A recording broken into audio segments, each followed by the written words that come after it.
পৃথিবীতে সবকিছু ভুলে থাকা গেল, আড়াল করে রাখা গেল, কিন্তু প্রিয় মানুষের হারানোর যন্ত্রণাটা কখনোই ভুলে থাকা যায় না।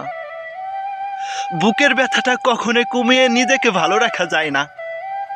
বুকের ভিতরে ধাউ ধাউ ধাউ ধাউ করে যে আগুন জ্বলে, পৃথিবীর মহা সমুদ্রের পানিও যদি বুকের ভিতরে এনে ঢেলে দাও, সেই আগুনটা নিভাইতে তোমরা কেউ পারবা না।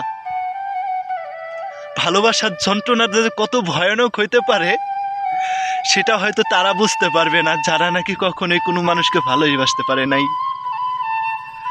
পৃথিবীর সব মায়া আপনি ভুলে গিয়েও নিজেকেও ভালো একটু হইলেও রাখা যায়, কিন্তু প্রিয় মানুষের দেওয়া মায়াগুলা কখনোই আপনি ভুলে থাকতে পারবেন না। প্রিয় মানুষের স্মৃতিগুলা কখনোই আপনি ভুলে থেকে নিজেকে সুখী বানাইতে পারবেন না। সুখী বানানো তখনও যায় না যখন নাকি প্রিয় মানুষটা পৃথিবী থেকেও চলে যায়, তখনও তাকে ভুলে থেকে নিজেকে সুখী করা যায় না। কিন্তু একটা কথা আমরা মুখে মুখে বলতে পারি, মৃত ব্যক্তির দায় দাবি হয়তো ছেড়ে দেওয়া যায়, কিন্তু জীবিত মানুষের দায় দাবি কখনো ছেড়ে দেওয়া যায় না।